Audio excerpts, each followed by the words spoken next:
name. You deserve above them all. All the angels cry, holy. All creations cry. Bigay po natin. Holy.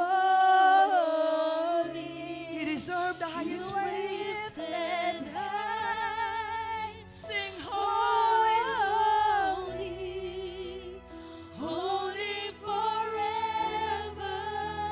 We your people sing. We your people sing. Holy to the King of Kings. Holy, you will always be. Holy, holy forever.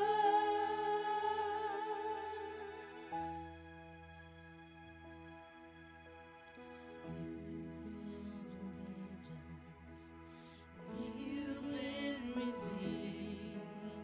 Sing a song forever to the Lamb.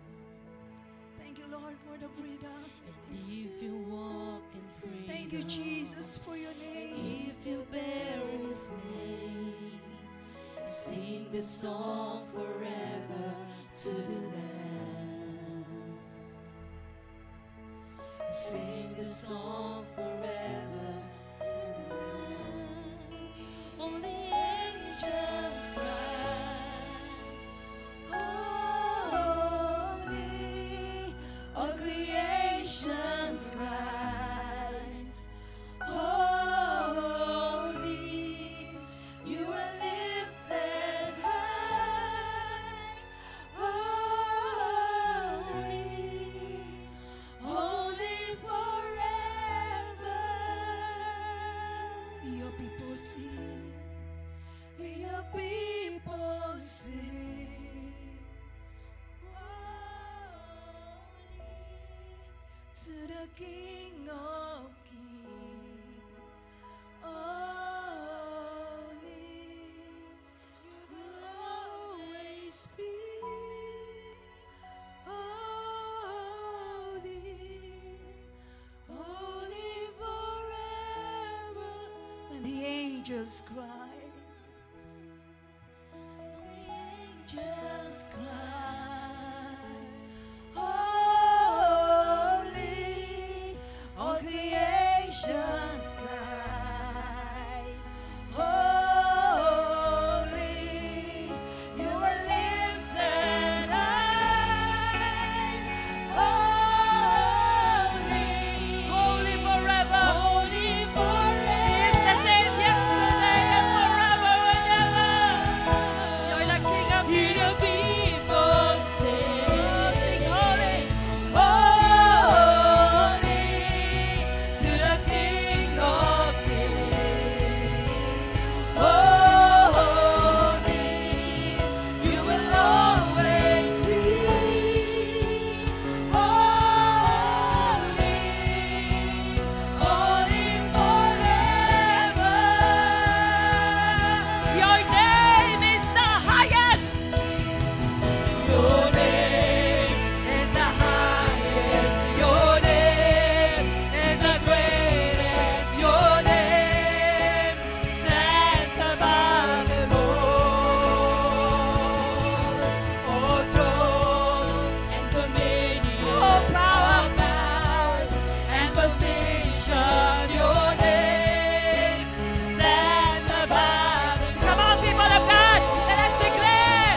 Your name is the highest. Your name is the greatest. Your name stands above it all. All thrones and dominions, all power and position. Your name stands above it all. Your name is the highest. Your name is the highest. Your name is the greatest. Your name Let us declare. All thrones and dominions, All powers and positions, your name stands above. Your name is the highest. Your name is the highest. Come on, declare. your name Lift the is name. the greatest. Your name stands above them all. All thrones and dominions, all powers and positions, your name stands above them all. Hallelujah, hallelujah, hallelujah, hallelujah, Jesus. Pwede ho bang patuloy po natin papurihan ang Diyos sa oras na ito? Just open your mouth and utter your praises and adoration. Yes, come on church, wherever you are. Hallelujah, hallelujah, Jesus. Oh, we praise you, Lord. We magnify your holy name, O God. We sing your melody of praise, O Lord.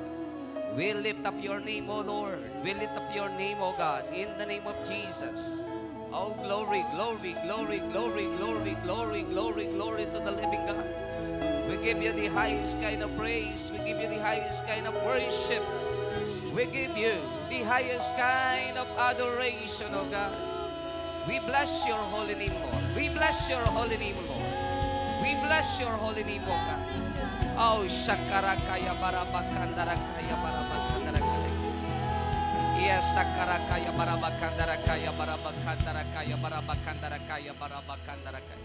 Can we just lift our hands to the Lord? Hallelujah, hallelujah, hallelujah, Jesus. Hallelujah. Yes, oh Jesus. Yes, oh Lord. Father God, this morning we come into your throne of grace and mercy, oh God, to find help, Lord, in times of need. To find your favor, oh God, this morning, Lord. Allow us, Lord, that once again, oh God, we can enter, oh God, into your holy presence, oh Lord, as we worship you in spirit and in truth, Lord. As you sanctify our hearts and our minds, oh Lord, habang kaming lahat ay sinisiyasat mo ang laman ng aming isip at ang aming puso, at ang lahat, Panginoon, na nakapagparumi sa aming buhay, sa aming pagkatao, maging ang mga salitang nag-contaminate sa aming espiritu at kaluluwa. Cleanse us, O Lord, by your blood shed on the cross of Calvary, and clothe us with the robe of righteousness of our Lord Jesus Christ, so that we may stand before you without any guilt, but with a clear conscience, Lord.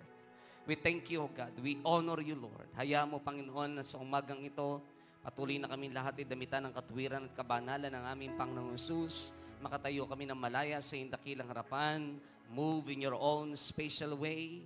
Holy Spirit, our great teacher and our great programmer, continue to move in your own special way. Guide us and lead us and enlighten us this morning. Hayaan mo kami lahat ay illuminate mo sa lahat ng aming nagparumi sa aming isipan, nagpadimlan. Illuminate mo kami, liwanagan mo kami ngayong oras na ito ng iyong salita. At hayaan mo ang salita mo, Panginoon, ay magsilbi pang ng balaraw, natitimo, Panginoon, sa buhay ng bawat isa po sa amin, na makapapasok, Panginoon, at makapepenetrate, Panginoon, maging sa pinaghihiwalayan ng aming kaluluwa at ng aming espiritu.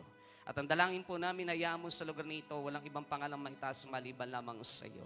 Maraming pong salamat. Habang kaming lahat ay patuloy na kinukonsume ng iyong pag-ibig at ng iyong pagmamahal, habang kaming lahat, Panginoon, ay patuloy na nakakaranas, O Diyos, ng iyong biyaya at ng iyong pagpapala sa umagang ito, na maibigay namin sa iyo ang pinaka-the best na pagsamba, an excellent service before you, Lord.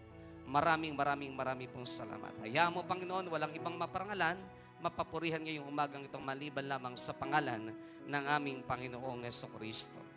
Yes, O Jesus. Can we just lift our hands to the Lord? Hallelujah, hallelujah, Jesus, hallelujah. Yes, O Lord. Yes, O God. Yes, O Jesus. There is none like you. No one else can touch my heart like you do. I could search for all eternity long and find there is none like you. There is none like you. There is none like you. No one else. No one else can touch my heart like you do. I could search for all eternity long and find there is none like you. Sa oras na ito ay basahin lang po natin sandali ang ating pinaka-key verse, Philippians 3, verse 10 up to verse 11. Dahil ang topic po natin sa buwang ito ng monthly theme natin ay Revival, a Call to Imitate Christ. I want to know Christ, yes, to know the power of His resurrection and participation in His sufferings, becoming like Him in His death, and so somehow attaining to the resurrection from the dead. Uulitin ko po, I want to know Christ, yes, to know the power of His resurrection and participation in His sufferings, becoming like Him in His death, and so somehow attaining to the resurrection from the dead. Let God bless the reading of His Word. Pwede ho bang palakpakan natin sandali ang Panginoon?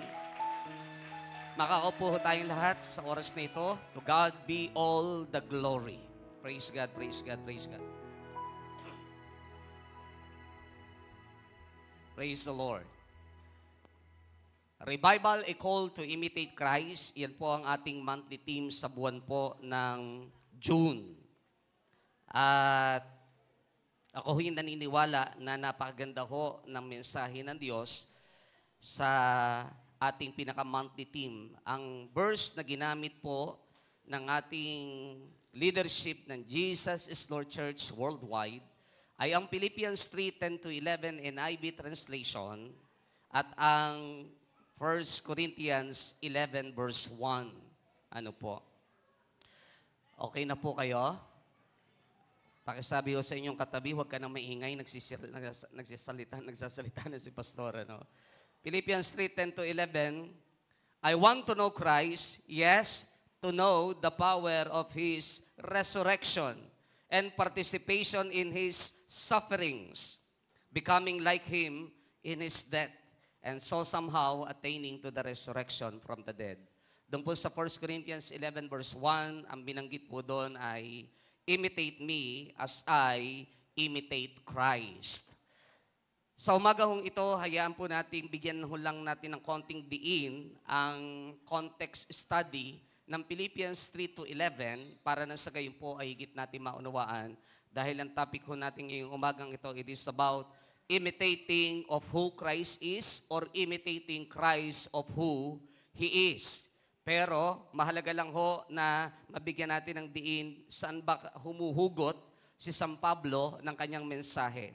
Dito po sa Philippians 3:10-11, madalas natin marinig sa ating spiritual director, despite na napakaraming accomplishment ni Paul, despite na napakarami pong tinatawag ng mga naabot na ni San Pablo, na halos siya na nga ang sumulat ng aklat ng bagong tipan, sa kabila po ng lahat ng bagay na yon, bagamat siya ay hindi kasama sa 12 disciples, hindi niya nakita si Jesus as historical Christ.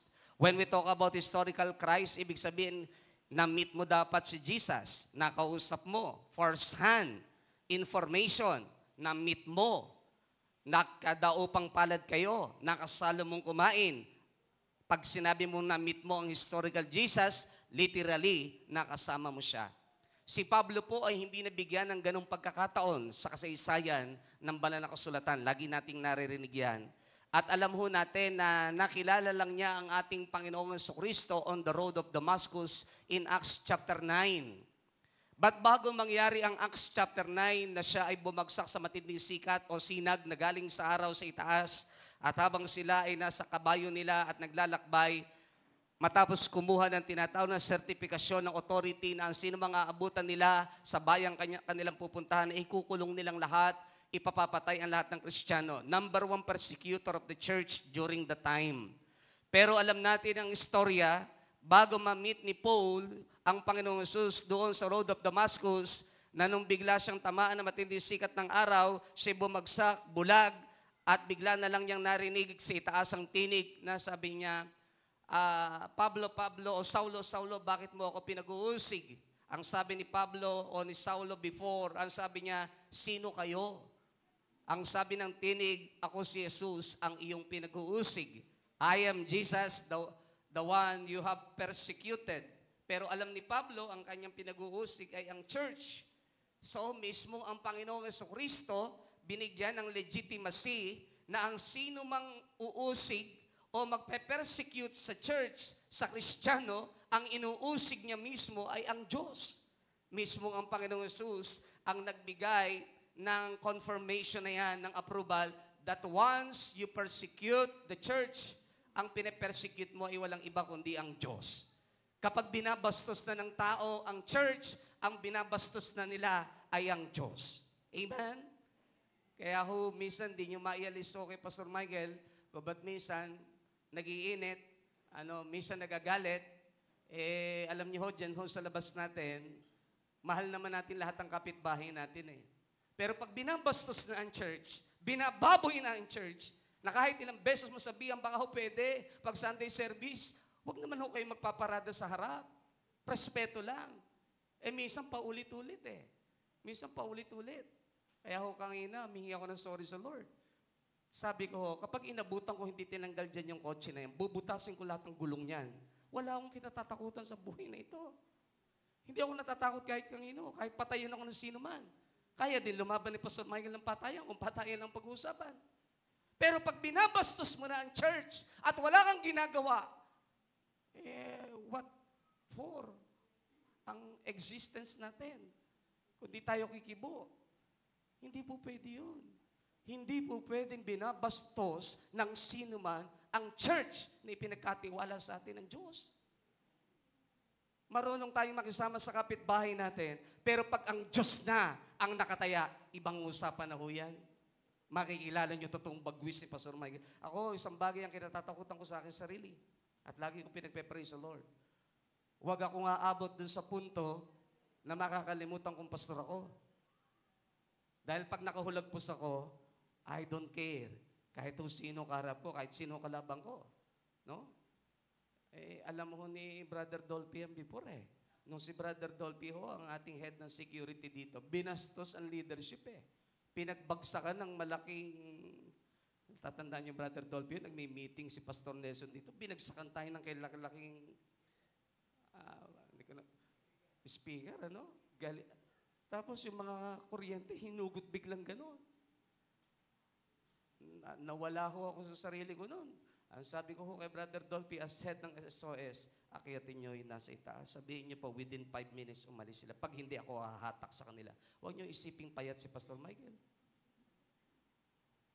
Minsan nakakagalit kapag ang Diyos na ang involved Kaya pagpasensyahan tayo minsan ng SOS natin kasi ako kasi kapag ka-church na marami nang pakiusap, ilang taon na tayong nakikiusap, ibang usapan na yun. Kapag binabastos na tayo, ibang usapan na yun. May barel? I don't care. May barel. Isa lang ang buhay natin pare-pareho. Wala tayong dapat katakutan. Nung ako ay aktivista, actually, Kristiyano na ako, yung paprinsipyo ko Kapag angkas ko yung mga anak ko sa motor, ikat mo na ako lang mag-isa, wala tayong problema. Pero pagkasama ko na yung anak ko at ikakat mo ako, ibang usapan yun. Hinahabol ko talaga yun. Pinaparada ko sa gitna ng single na motor ko. Dinuduro ko mismo driver. At talaga sinasabi ko, tandaan mo, isang tinggal lang ang baon ng ulo mo. Kapag ako'y galit, ganun Kaya ko lang binabanggit sa inyo, minsan yung holy anger umiira. Mahal natin ang kaluluwa nila Pero wag lang babastusin ng church. Ibang usapan yun. Kahit hindi ako samahan ng security, I don't care. Ibang usapan yun. Dahil, sa Diyos yun Hindi sa atin yan Sa Diyos yan. Dapat alam natin yun. Pagkaka-Diyos na ang pinag-uusapan, ibang usapan Kapag gawain na ng Panginoon ang pinag-uusapan. Sabi ni Paul, who are you, sir? I am Jesus, the one whom you are persecuted. na-realize ni Paul na ito palang Jesus na kausap niya on the road of Damascus. Ito din pala yung Jesus na narinig niya kay Esteban in Acts chapter 7 and Acts chapter 8. Na inilagay ang mga damit ni Esteban in Acts chapter 7 beginning verse 53 to 55 sa harapan niya habang binabato si Esteban hanggang mamatay, pero narinig niya si Esteban sumisigaw, I saw Jesus standing at the right hand of the Father in heaven.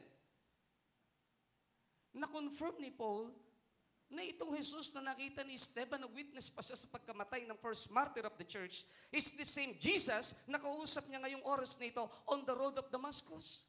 Kaya ako naniniwala ho, pag ako ang mag-aaral ng banal na kasulatan, naniniwala ako na kaya na-confirm kay Pablo na si Jesus ang kausap niya dito sa road of Damascus, it is because narinig niya before, sino ba ang Jesus na ito?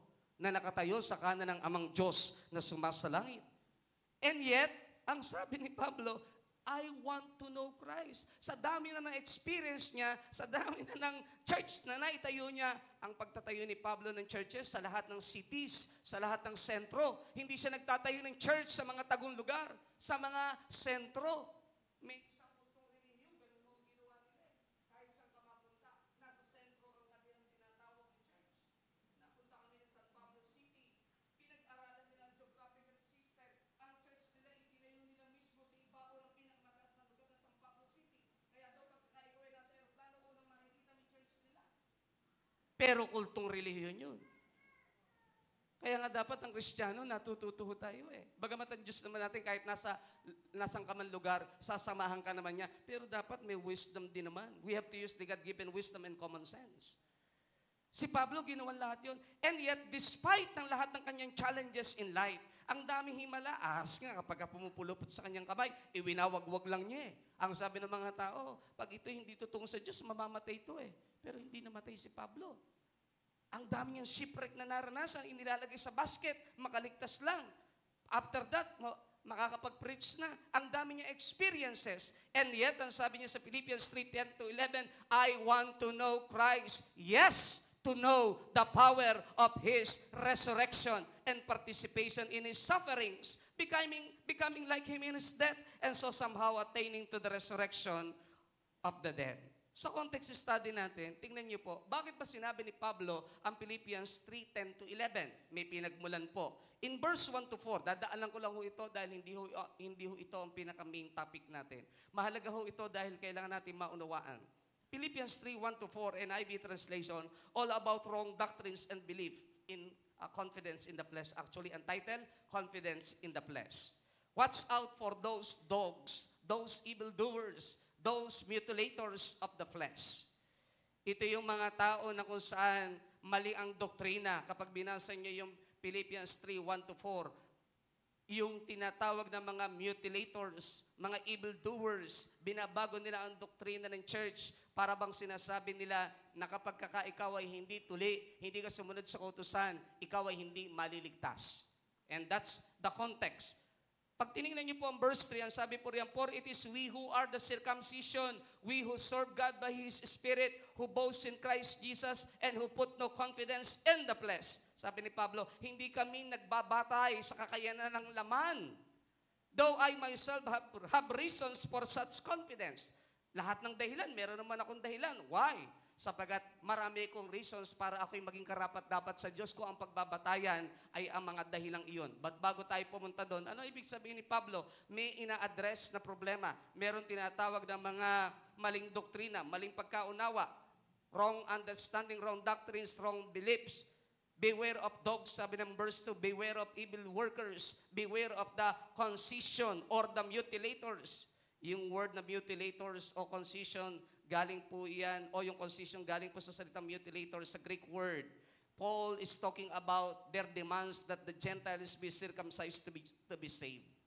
Ang hentil kailangang tuliin para sila maligtas. Dahil ang mga Hudyo ang maliligtas dahil sila lamang ang tuli based on law. Pag ikaw ay hindi natuli, hindi ka maliligtas. Sumusunod sila sa utusan. Yun ang kanilang paniniwala. Take note, sa panahon po nila, ay patriarchal system. So ang mahalaga ay ang kalalakihan ng kababaihan, isusunod lang sa pananampalataya ng kalalakihan. Kaya kalalakihan ang pinag-uusapan. Kailangan sila circumcision, na circumcised dapat sila. So ito yung ina-address ni Pablo na hindi ang pagsunod sa utusan ang kaligtasan, kung hindi ang pinakamahalaga ay yung tinatawag na personal na relasyon mo sa Diyos. What God was interested in is that my heart was circumcised. Sabi ni Pablo, ang mahalaga yung puso ko, circumcised sa Lord. Hindi mahalaga yung literal na circumcised ka. Hindi mo pwedeng ipagmalaki yung nagawa ng laman mo. Hindi iyon ang pinopoint ni Pablo. Actually, kapag titingnan natin yung verse 5, verse 6, 7, and 8, wala na ho kasi sa aking slides, sabi ni Pablo, okay, sige, pag-usapan natin kaligtasan ba? At ang pag-uusapan ni pagsunod sa kautusan, ako, 8 days after my birth, ako ay circumcised. 8 days, like Jesus. 8 days. Matapos akong ipanganak, circumcised ako. Pagsunod ba sa kautusan? Faultless. Sabi ni Pablo, if you will read 5 to 7, 5 to 8, hanggang 5 verse 9, faultless. Pagsunod sa kautusan, magaling ako dyan. Si Pablo ay scholar ni Gamaliel. Mas magaling at matalino sa mga Pharisees and Sadducees. Kabisado niya ang Ten Commandments with details, with community background and laws. Dahil ang Ten Commandments, ang Decalogue in the Old Testament, ay 10 lang binuo, pero hindi ibig sabihin yun yung kabuuan na parang para maintindihan mo, hindi ho eh. Ginawa ni Moses yan ng rules, ng tinatawag na mga boundaries and limitations sa bawat kautusan. Ang Decalogue ay malawak. Madali lang kabisaduhin kasi po ay 10 kautusan. Pero hindi po yun. If you will read the book of Numbers and the book of the Leviticus, napakarami ho nakapasok sa Decalogue. Si Pablo, napakatalino doon.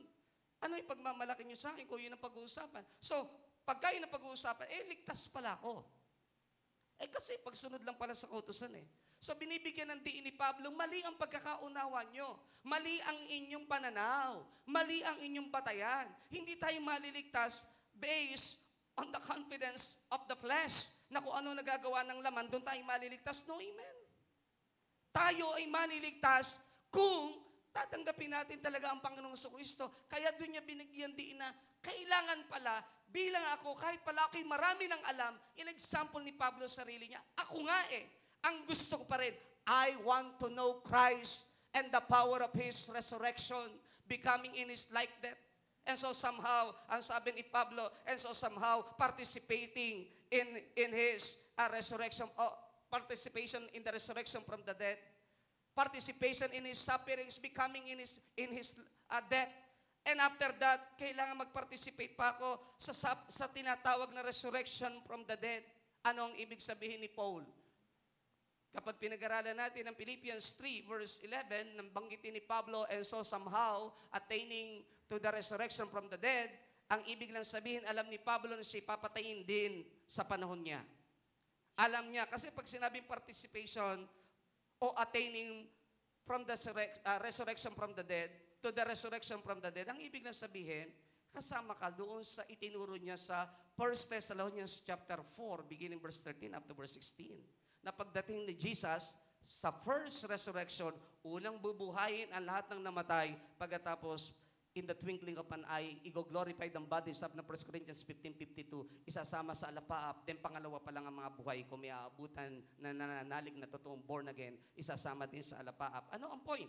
The point ay, yung sinasabi ni Pablo in verse 11 na, attaining to the resurrection from the dead, alam na ni Pablo papatayin siya. Kaya alam natin ang kasaysayan, to cut the story. Kailangan ko pong mag-shortcut. Kasi ito ho talaga ang unang mensaheng nilagay sa atin ng Diyos. Pero alam ko you are familiar with that. Kaya hindi natin bibigyan din. Pero kailangan ko lang hundaan ng lahat ito no? Ang ibig lang sabihin ni Pablo, mamamatay ako Nung magbago ang emperor ng Roma, dahil si Pablo hindi kaagad mapatay sa panahon niya dahil dual citizenship siya. Meron siyang citizenship ng Roma at saka ng Hudyo. Hindi siya magalaw. Kaya house arrest, para yung nangyari kay Erap Estrada. Nasa isang malaking compound na bahay, hindi siya nakakulong sa isang maliit na hawla, nakakalaya, parang nabubuhay ng simple na natural. Hindi nga lang siya po pwedeng umalis sa premises. So si Pablo, gano'n na nangyari sa kanya. naroon siya sa area na yun, parang house arrest. Pero nung mapalitan ng emperor ng Roma, si Paul was beheaded. Pinutulan siya ng ulo. Kaya alam ni Pablo na darating ang panahon, yung word na attaining and so somehow attaining to the resurrection from the dead, alam niyang papatayin siya. Alam niyang papatayin siya. So, ano ang binibigyang diin ni Pablo? 3 bagay doon sa talatang binasa natin bago tayo pumunta sa pinaka-main topic natin. Knowing Christ involves the power of His resurrection, participation in His sufferings, becoming like Him in His death. Mahirap kasing tularan mo si Kristo nang hindi mo naman totoong kilala kung sino gusto mong tularan. Para matularan mo siya, kailangan kilala mo siya. The power of His resurrection, very basic ko yan. Alam mo natin yan eh. In 1 Corinthians 15, beginning verse 53, alam natin na wala nang kapangyarihan sa atin ng kamatayan eh. Tayo hindi na natin kinatatakutan ng kamatayan. Dahil if you will read Philippians 3:10 to 11, same context and same chapter, pagdating ng verse 21, binanggit ni Pablo to live is Christ and to die is gain. Ba't niya binibigyan ng diin yun? Parang sinasabi ni Pablo na ang malalim na pagkaunawa kay Kristo, dapat naiintindihan mo na ano man ang mangyari sa buhay mo, alam mo, wala kang talo. Patayin ka man at mabuhay ka man, may power of His resurrection. Kung papaano siya nabuhay na maguli, mamatay man ako ngayong oras na ito, bubuhayin din niya ako muli. Nakukuha niyo po. Kaya ang sabi niya, I want to know Christ, the power and the power of His resurrection. Kaya ang mga Kristiyano, ang mga mananampalataya, hindi tayo madaling magimbal, pagkamat tayo'y naaapektuhan, umiiyak, lumuluha, may mga depression, may mga stress kapag dumaraan tayong may mga mahal tayo sa buhay na nawawala. Minsan nakikiramay tayo, sabihin natin, nakikiramay po kami. Sometimes naririnig natin, minsan nasasaktan yung iba pag sinabing, congratulations. But that's the reality. Why congratulations? Kasi nakauwi na siya eh. Tapos na. Tayo, tumatakbo pa ho eh. Bagamat masarap mabuhay, walang problema doon. Pero mas masarap ang buhay sa piling ng Diyos. And that's the reality. Yun ang totoo. Sa tanggapin niyo po't sa hindi. Lahat ho tayo dito nagkakaedad. Kaya nga ho, hanga ho ako doon sa mga naglaro kahapon eh. Parang hindi mga napapagod. Sabi ko kay Jen, nung pauwi kami, nakita mo ba si Brother Willie, si Brother Norman, lahat ng laro sinalihan? Parang hindi naman napapagod. Kala ko nga mag-i-stay si Brother Dolphy eh. Congratulations, Brother Dolphy, ang sarap ng lugaw. Ha? Sabi ko, napansin mo ba sila parang hindi naman napagod? Lahat yata sinalihan. Parang mas napagod pa yata si Brother Mart nung huli eh. Mas malaki katawan eh. Ako napagod eh. Pero bago ako pumunta kahapon, maganda na ho pakiramdam ko last 2 days. Kaya ako nagpapa-standby kay Sister Josie. Hindi ko alam kung kakayanin kong tumayo. Kahapon no, ang init eh. No? Hindi nga tayo umitim doon sa beaches. Doon lang pala tayo iitim. Napakahirap din pala mag-sports fest pagka ganitong kainit. At ang lugar natin, grabe. No? Pero hindi maitatanggi ang kasiyahan at ang kaligayahan ang sama-sama ho nating fellowship kahapon. Kaya congratulations sa lahat ng committees, sa lahat na nag-prepare ng food, lahat ng mga tumatakbo natin, runner, yung ating finance department, everything. Hindi ko na ho kayo babanggitin isa. Lahat ng committee nag-participate, lahat ho na nagtrabaho, behind the scene. Hindi ho namin kayo kaya i-appreciate lahat. Pero thanks be to God. Bagamat marami ho doon, sabi ko kay Mrs., mainam pala, meron tayong quarterly man lang o pwede quarterly na sports fest. Kasi maraming lumalabas na hindi ko kilala eh. Maraming dumarating na nung ko lang nakita eh.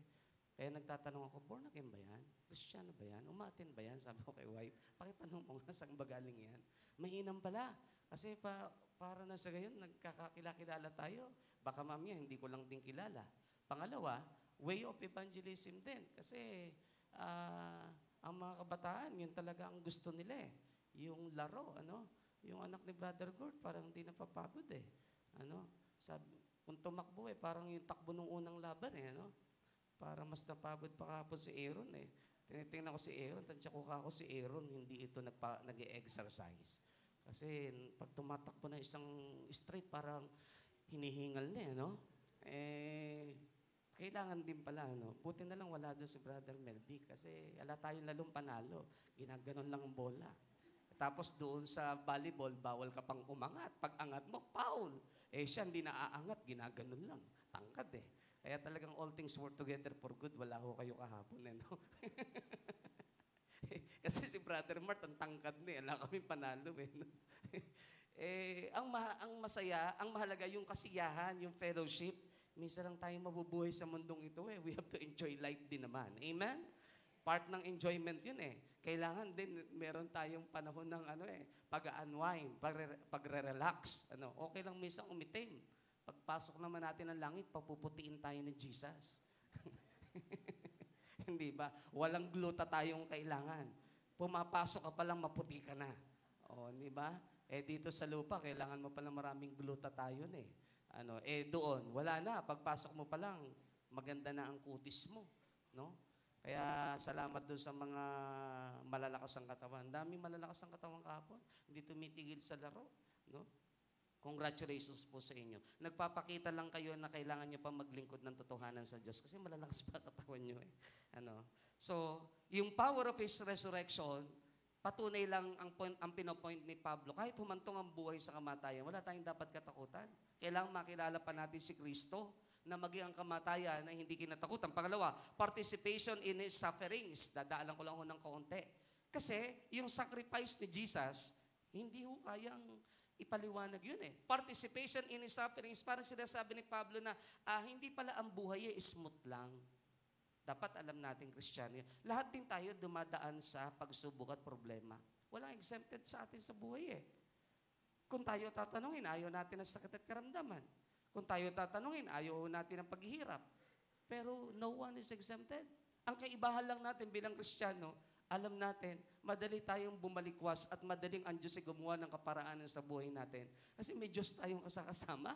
Panatag ang isipan natin, may kapayapaan kahit minsan, hindi maiaalis na nag-aalala ka. But at the end of the day, alam mong may pangahawakan ka sa huli. Yun ang pinakamasarap na bahagi ng buhay.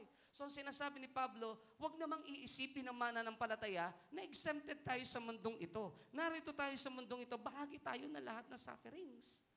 Okay lang kung naghihirap.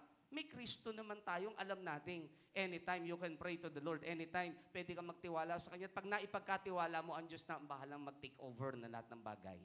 Amen? Palakpakan natin sandali ang Lord. Participation in His sufferings. Pangatlo, becoming like Him in His death. Ang ibig kong sabihin, sabi ng ilang Bible scholar, hindi yung paraan ng kamatayan ni Pablo. Dahil ang totoo, may mga alagad, nung papatayin sila, mas hiniling pa nila na, wag mo kaming ipapako sa krus kagaya ng ginawa kay Jesus. Ipatiwarik mo na lang kami.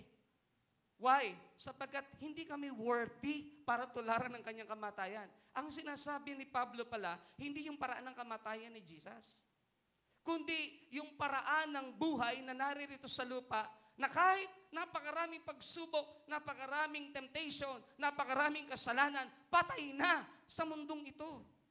Sabi ni Pablo, I consider my life worth nothing to me. Itinuturing ko ang sarili kong ito, wala nang set aside na, wala nang kabuluhan. Yung aking pansariling kapakanan, patay na ako doon. Sabi ng Acts 20:24, matupad ko lamang yung ipinagagawa ng Diyos sa buhay ko. Ang paghahayag ng mabuting balita. Ganon din ang binanggit ng Galatia 2:19 hanggang talatang 20. Ako'y kasama na ni Jesucristo napako sa krus ng Kalbaryo at kung ako man ay buhay, hindi ako nabubuhay sa ganang aking sarili, kundi ako'y nabubuhay na lamang sa pag-ibig at pananalig sa anak ng Diyos na umibig at nagmahal sa akin. Yun ang sinasabi ni Pablo. Yung 2 Korinto 5:15 na binabanggit ni Pablo na siya ay namatay para sa lahat upang ang sino man nabubuhay ay hindi na mabuhay para sa kanyang sarili, kundi para sa kanya na umibig at nagmahal o muling nabuhay. So hindi tayo nabubuhay sa ating sarili, becoming like Him in His death. Imagine that dumating sa panahon ni Jesus ang prayer na, Father, if it is your will, let this cup be taken away from me, but not my will. Pero hindi kalooban ko. Kalooban mo. Becoming like Him in His death. Kahit may karapatan kang bawiin o kuhanin ang karapatan mo, hindi mo magawa. Kasi alam mo may masigit na nakataya. May masigit na dapat mong gawin at sundin ang kalooban ng Diyos. Becoming like Him in His death. Dapat patay tayo sa sarili natin. Kaya si Pablo, Grabe kamangha-mangha. Ang huling aklat na lagi natin narinig, ang huling aklat na isinulat niya, yung aklat na ikalawang Timoteo. Pagdating ng chapter 4, beginning verse 6, ano ang sabi na ni Pablo? Sabi ni Pablo, Timoteo, ako'y iaalay na. Matatapos na. Yun yung binabagit niya sa verse 11 ng Philippians 3. Ako'y iaalay na, sabi ni Pablo. Pero Timoteo, gusto kong sabihin sa iyo, anak ko sa pananampalataya, in paraphrase, lumaban ako ng buong tapang ng pananampalataya. Tinapos ko ang takbuhin. Yung pananampalataya ko, iningatan ko hanggang sa huli. Hindi ko pinabayaan. Becoming like Him in His death. I pray this morning, wala isa man sa ating pababayaan natin ang pananampalataya natin, no matter what happen. Ito ho ang puhunan. Roma 1 talatang 17, nagsimula tayo sa pananampalataya, dapat magwakas din tayo sa pananampalataya. Sapagat ang pananampalataya ang susi kung ba't tayong naligtas, Ephesians 2:8-9, John 3:16, Romans 10 verse 9, it is because of faith. Pero kung yung pananampalataya ngayon di natin may ingatan, talo tayo sa huli, my beloved brothers and sisters. Kaya gawin natin ang lahat, ilaban natin ang lahat kung ang pag-uusapan ay pananampalataya. Amen? Palakpakan natin sandali ang Lord. Praise God, praise God. 4 na bagay ho ang gusto ko lang iwanan sa inyo. Number 1, imitating Christ. Humility. Everybody say, humility. Why? Imitating Christ's humility in Philippians 2:5-11 NIV. In your relationships with one another, have the same mindset as Christ Jesus. Sabihin po natin lahat, have the same mindset as Christ Jesus. Ang sabi ng verse 6, who being in very nature God, did not consider equality with God something to be used to His own advantage. Rather, He made Himself nothing by taking the very nature of a servant, being made in human likeness, and being found in appearance as a man. He humbled Himself by becoming obedient to death, even death on a cross. Therefore, God exalted Him to the highest place and gave Him the name that is above every name, that at the name of Jesus, every knee should bow in heaven and on earth and under the earth, and every tongue confess or acknowledge that Jesus Christ is Lord. That Jesus Christ is Lord. Imitating Christ's humility. Why? Ano ang sabi rin ng verse 5? Dapat sa ating relasyon sa Diyos, ang ating mindset, kagaya ng mindset, paraan ng pag-iisip ng ating Panginoong Jesucristo. Na bagamat siya'y Diyos, hindi nagpumilit, nakapantay ng Diyos, bagkos hinubad niya ang kanyang pagka-Diyos na dapat nasa pedestal ng langit, dapat nasa langit at hindi bababa sa lupa, pero ang ginawa niya, nanawag at bumaba dito sa lupa. Na kung tutuusin, pwede naman niyang gamitin ang kanyang posisyon para sabihin, hayaan na lang natin ang tao, mapahamak kung gusto nilang mapahamak. Dahil yun ang gusto nila. Pwede niyang gamitin sa kanyang sariling advantage. Pwede niya gamitin sa kanyang sariling kapakanan. But rather, anong ginawa niya sa verse 7? He made Himself nothing by taking the very nature of a servant, being made in human likeness. Imagine that yung klase ng humility. Made Himself nothing. Tinanggal niya yung lahat ng karapatang meron siya. Sinet aside niya ang lahat ng katwirang meron siya. Sinet aside niya ang lahat ng bagay na nasa kanya. Made Himself nothing by taking the very nature of a servant. Hindi pa nasiyahan. Sorry for the word. Kinuha pa ang pagiging alipin. Kinuha pa ang paglilingkod. Taking the very nature of a servant, form of a servant, sabi na ibang translation. Kinuha niya ang anyo ng pagiging alipin, ang anyo ng pagiging lingkod. Na sa Israel, ang kanilang tinatawag na definition ng pagiging slave o servant ay doormat. Punasan ka ng lahat ng paa na papasok sa loob ng tahanan. Ikaw pa maghuhugas ng paa, tagapagsilbi ka, tagapaglingkod ka. Kinuha pa yung form na yon, yung likeness na yon, yung nature na yon. Nagkatawang tao. Imagine that. From divinity to humanity. Kinuha pa yung pagkakatawang tao na binaboy naman ng tao sa mundong ito. Nilurhan, tinanggalan ng balbas, binunutan, sinaktan, hinagupit. Hindi nga tao turing eh. Wag na Diyos. Yung pagiging tao na lang. Hindi nga naranasan ni Jesus na maging tao ang turing ng tao sa panahon niya eh. And being found in appearance as a man, He humbled Himself. Grabe po yun. Yung kanyang pagkatao, natagpuan na lang siya sa anyong tao. Ipinanganak sa sabsaban. From heaven to earth. From heaven to earth. Yung kanyang sarili ibinaba, He humbled Himself. My beloved brothers and sisters, sa ating buhay Kristiyano, sa ating pamumuhay, napakahalaga po nito. Imitating Christ's humility. Mahalaga ho na tayo, alam natin, kung kailan tayo ang sarili natin kakalimutan natin. Huwag lang ang nakataya ay ang Diyos. Ibang usapan ho yun. Pero kung ang nakataya sarili mo lang, tatapakan ka lang ng tao, okay pa ho yun. Amen? Wala hong problema. Kung tinatapakan ka lang ng tao, binabaliwala ka lang, o ikaw ay tinatanggalan ng karapatan, o hinaharangan ang lahat ng promotion na meron ka, wala ho yun. Okay lang yun, tapakan ka nila kahit ano. Huwag lang ang Diyos mo ang tatapakan nila. Ibang usapan yun. Mahalaga sa atin ang Christ's humility. Si John the Baptist, alam natin in John chapter 3, verse 30, He must increase, but I must be decreased. Dapat siya ang mataas at ako ang dapat mababa. Hindi ang sarili ho natin. Kaya nga sa paglilingkod natin sa loob ng church, wala naman ho bossism. Lagi natin narinig sa ating spiritual director. Walang bossism. Hindi yung para tayo yung mga hari. No, amen? Kaya natin maglingkod.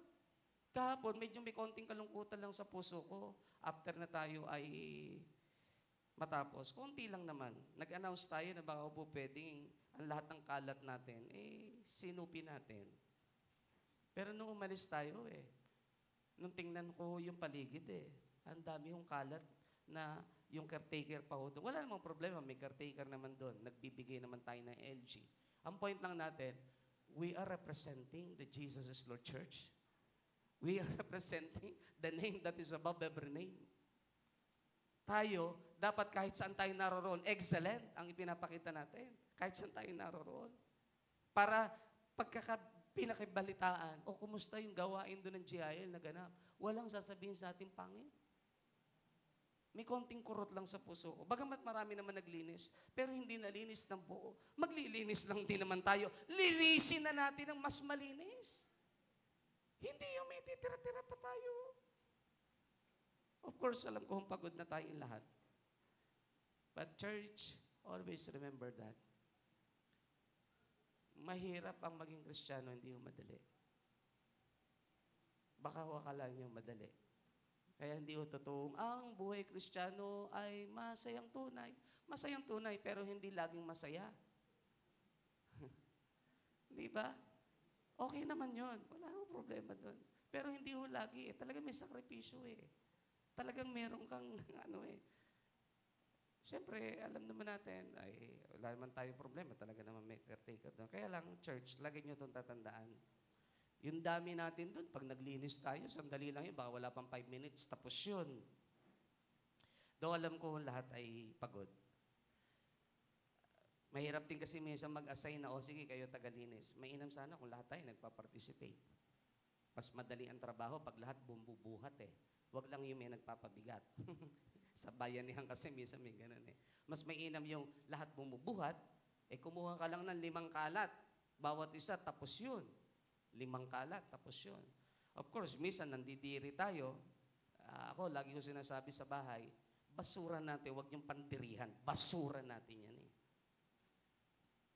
Hindi mo pwedeng dirin-diri kami mo, basura mo. Hindi ho ganun. Pag basura mo, kaya mong hawakan yun. Pwede naman maglinis ng kamay No? Ayan lang, minsan, siguro, dala ng kapaguran, pero mahalaga sa atin ang ating patotoo. Amen? Iniingatan natin yon hanggat tayo ay makapag-iingat. Diyan yan sa labas, kaya napakahaba ng pasensya natin, ayaw nating may makaaway dito Pero kapag sumusobra na, hindi na pwede. No? Hindi ka na rin lang naman iginagalang hindi bali sana kung umaatin dito. Sige, magparada kayong lahat dito. Dito kayo umaaten. Walang problema eh. Hindi ka na nga umaaten, diyan ka paparada ng parada. Tatapat mo pang may gawain. Konting kahihiyan lang. Respeto lang. Kahit naman tayo eh, paparadahan mo yung tapat ng church nila, hindi mo gagawin yun. Hindi ka nga dun nagbibigay ng suporte. Diba? Yun ang tawag lang doon community living, standard rule. Pag kayo may kapitbahay, huwag niyong bababuyin. Huwag ka malinis sa loob ng bahay mo, tapos doon mo pinupok ng basura mo. Hindi tayo ganun. Kasi alam natin, ayaw natin nun eh. Kung ano ayaw mo, ano sabi natin? Yung ayaw mong gawin sa inang kapwa mo, mong gagawin sa kanila. Ayaw mo nga nun eh. Pag ayaw mo, huwag mong gawin sa kanila, ayaw mo nun. Nasasaktan ka eh. Nagagalit ka eh. Kami doon sa subdivision namin, ingat na ingat kami.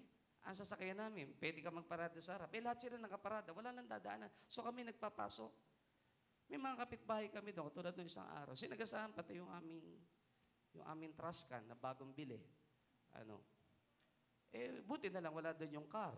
Kasi kung handa doon yung car, kahit nakapasok, sasagasaan niya. Hindi mga sanay mag-drive pagdadrive eh.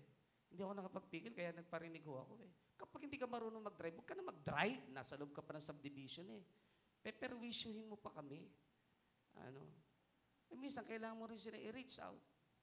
Pero kaya ako nagalit. Kristiyano sila sa ibang church. Nakakahiya yung trabaho mo. Na may merwisyo ka ng kapwa mo. Kaya sabi ng mga naroon, Pastor, gagawin ho namin kayong Pangulo. Naku, wag ho. Mag-aaway tayong lahat. Kasi lahat ng sasakyan nyo na yan, ipapapasok ko. Yung ginawa nyong kusina na inyong parking, patatanggal ko eh. Gusto nyo akong maging Pangulo? Gusto nyo akong maging Pangulo? Wag na. Titiyakin ko sa inyo, hindi nyo ako magugustuhan. Imagine na, gusto nyo akong maging Pangulo, lahat ng sasakyan nyo. Sa halip na may parking ka, ang ginawa, alam nyo kung ano, ginawang kusina ang parking area, lahat ng sasakyan hindi labas. Oh my God. O gusto niyo ako maging Pangulo? Sasabihin ko na sa inyo kung ano kong gagawin. Lahat ng sasakyan niyo, patatanggal ko sa kalsada. Yung inyong mga ginawang kitchen na paradahan, na parking area niyo, doon ko papapasok niyo. Sasakyan niyo, patatanggal ko kitchen niyo. Gusto niyo ako maging Pangulo? Doon sila nakakibo eh. Hindi pwedeng ganun. We are not after the position. Kung ayaw mo lang din naman magsaayos, ba't uupo ka pa? Kaya kung may uupo sa ating bayan o sino mang politician o sa barangay at ayaw mo ng kaayusan, huwag ka ng kumandidato, nakakahiya ka lang. Diba? Anay mo ng posisyon. Dahil ikaw yung... kasi pagka Pangulo ho doon, ultimo yung harapan mo, winawalisan ng security guard eh. Minsan masarap din ang Pangulo, Brother Melding, Hindi ka naman problema sa dumi sa harap mo. Magpukol ka na magpukol ng basura. Yung security, nangangatog pa. Wawalisan yung ano mo. Kaya lang hindi ko tayo after dun. Anin ba natin yun? Pangulo ka nga, wala ka namang ginagawa sa buhay mo. Hindi kailangan. Pag ako ginawa niyong Pangulo, pabubutas ko yung tinanggalan ho yung pinakadulo. Kaya ho kami, lahat ng latak ng tubig, kami nakakasagap. Pabubutas ko, palalagyan ko ng tawag dito, flash out. Sabi ko, nasa inyo lang flash out ayaw kasi palagyan ng Pangulo. Gusto niyo akong ipalit? Titiyakin ko sa inyo, marami kayong hindi magugustuhan. Kasi ako gusto ko kaayusan. Kami ngayon, sasakyan namin, ipinapasok namin Maliit lang ang mga space namin dun pero ayaw namin makasagabal kayo, wala kayong pakialam. Diba? Kaya huwag niyo na akong gawing Pangulo. Hindi ho sila nakakibo. Sabi niya, siguro sabi nila baka nag-uusap-usap, huwag na natin gawin Pangulo. Huwag na nga, kasi hindi ko po pwede sa ganun. Mag-aaway lang tayo. Why? Gusto natin kaayusan. Kristiyano tayo Born again tayo. Posisyon ng mahabol mo. Kaya kay Brother Eddie, maraming galit ng mga politician Bagamat siya peacemaker of the house. Bakit maraming galit? Hindi niya sinasangayunan ng mali Kunwari lang, mga nakangiti yung kinakamayan si Kuya Ed. Pero at the back of their mind, alam nila na naiinis sila. Kasi ayaw sa ngayunan ni Brother Eddie ang mga mali nilang gawa. Imagine that, pati divorce bill. Grabe. No. Hindi pa nga lang divorce. Ang dami ng pamilya naghihiwalay. Pagka hindi na nagustuhan, hindi na sexy babae, iwanan na. Bihira naman. Hindi, wala naman. may isang ganun eh. Noong una, nakuha 350. Sumunod, 500 milligram na. Nung mag 2 liters na, hindi ganun. O mga kalalakihan, Happy Father's Day. Love your own wife. Happy wife, happy life. Yun ang sabi nila, di ba? Para masama loob mo. Parang walang nagsabi na. Pakisabi nyo nga ho yun, happy wife. Hindi, yung mga kalalakihan lang. Okay, 1, 2, 3, go. Hindi kumikibo yung iba. Yung mga kalalakihan, pakiulit. 1, 2, 3, go. Happy wife, happy life. Parang yung iba ayaw magsalita eh. Katabi ba yung asawa, ginagawa. Mahalaga ho yun. Kaya tayo, kailangan din bumaba din sa sarili natin. Hindi tayo magkakaabutan eh. Kailangan din yun. Hindi po pwedeng laging sa pagsasama ay walang bababa. Hindi kayo magkakasundo. Okay lang yun. Kaya nga si Brother Willie, ang sabi niya, kasama na lahat ng asawang babae, pupunta tayo ng... Saan tayo pupunta? Di ba? Siya nag-decide. Nung kasama ng lahat, ganun nga ba yung pag-meeting nung nakaraan? Okay, kasi hindi po pwede hindi kasama yung asawa. Sila daw magbabayad eh. Joke lang po. Pero Happy Father's Day po sa lahat ng naririto. Ayan, tama, nag-amen. Palakpakan niya natin ang Lord. Imitating Christ's obedience. Pangalawa, Matthew 26:39, New Living Translation. He went on a little farther and bowed with his face to the ground, praying. Ano ang prayer niya? My Father, if it is possible, let this cup of suffering be taken away from me. Yet I want your will be done, not mine. I want your will be done, to be done, not mine. Gusto ko ang kalooban mo mangyari, hindi ang kalooban ko. Imitating Christ's obedience, kahit laban sa loob natin, kasi ang ating kalooban, hindi naman lahat sumasang-ayon sa gusto ng Diyos. Magkalaban ho kasi ang laman, magkalaban ng Espiritu. So, hindi lahat ng gusto ng Diyos, gusto natin. Tama ho ako? Hindi ho lahat. Totoo po yun. Reality ho ng buhay yun. Huwag na tayong magsinungaling doon at magpretend. Kahit minsan, alam mong kalooban ng Diyos yun, ayaw mo din gawin. Kahit minsan, alam mo yun ang gusto ng Diyos ipagawa sa'yo, ayaw mo din talagang sundin. Aminin natin sa hindi, matigas din ang ulo natin. Di ba? Kahit nga pinayuhan ka ng doktor, bawal sa iyo itong ganito. Bawal sa iyo itong ganito. Kuwari, bawal yan ang gusto mo. No? Tanungin nyo nga yung katabi nyo, yung mambawal gusto mo din. Bakit yan? Ang katwiran ng iba, meron naman akong maintenance. Hindi nga ho. Mahalaga pagsunod sa mga doktor. Alam nyo ba yung antibiotic? Bigyan ko lang kayo ng tip. Yung antibiotic, kapag hindi mo sinunod yung days ng pag-iinom, magiging immune yung antibodies mo, magiging bacteria sa loob, doon sa hindi mo itinuloy. Sa susunod na pagbalik mo, magagalit ka na sa doktor. Tataasan nila ang dosage, mas mataas ang presyo. Hindi natin maintindihan minsan. Bakit? Hindi na ho kasi pwede sa inyo yung una yung ginamit. Hindi nyo po kasi itinuloy. Kaya ang mga doktor, may mga doktor na gusto nila proseso. Yung iba galit na galit, ba't ba kasi hindi na mataas ang antibiotic ang bigay mo sa akin? Yun na, para isang bigayan na lang. Hindi natin naiintindihan. Kaya yung iba mababang binibigay, kasi nakakasama din sa katawan pag sanay ka na sa matataas na antibiotic. Kung kaya kang kuhanin sa mababa at pwedeng gumaling naman, yun, alam naman ng doktor kung kaya pa doon, susundin mo lang. Pag hindi naman nakaya doon, para sila magtataas, dahil nakakasama ang matataas na antibiotic sa katawan. No? Yung nakwento ko nung isang araw pero nakalive ako, no? Pero pahapyaw lang. Binigyan ng psychiatrist ng dosage Nanginginig. Akala nila demon possessed. Nanginginig yung bata. Nanginginig. Nag-hallucination. Nung ipadala ko sa UST, sabi ng mga doktor ng UST, mataas po kasi dosage na ibinigay, hindi kaya ng bata. Yun ba ang dahilan? Ba't po nanginginig at nag-hallucination? Opo. Hindi sa demon possessed. Naku po, Panginoon ko. Iba, cast out naman. In Jesus' name, you spirit of death, you spirit, demon possessed, ano man? Po, huwag ganun. Dapat may wisdom naman tayo. Minsan pinagtatawanan tayo ng demonyo. Sabi ng demonyo, wala naman ako doon. Paano yung cast out mo sa akin? Wala naman siya na pambira. Kinakasaot mo, wala naman doon. Tawa tuloy ng tawa, demonyo sa'yo. Tingnan mo itong pastor nito. Kaya kailangan niya mag-training, sabi sa ng demonyo. Kailangan mag-training, alam nyo, imagine that, ang taas ng dosage. Kaya pala yung bata, mga ngatog, biglang minsan hinihimatay o biglang bumabagsak. Ang taas ng dosage. Sabi ng doktor, naku po, bato ito binigay sa inyo. Kaya minsan mainam mo, may second opinion. Amen? Huwag ho tayo, sobra tayong galing-galing ng doktor ko, ganito. Hindi ho masama yun. Pero minsan, pag may duda ka na, mag-second opinion ka. Kaya nung itawag sa akin, Pastor, pwede kong ipag-pray nyo. No, hindi ko ipag-pray. Kailangan ko makausap yung bata. Mag-usap po tayo. Mag-upuan tayo. Nung ini-interview ko na, okay, sabi ko, dalhin nyo po sa UST. Ito po ang suggestion ko, ganito. Hintayin ko lang po yung resulta ng psychiatrist. Ano ba resulta? Ito po, Pastor, internist. Hindi ho, sige, dalhin nyo po sa UST.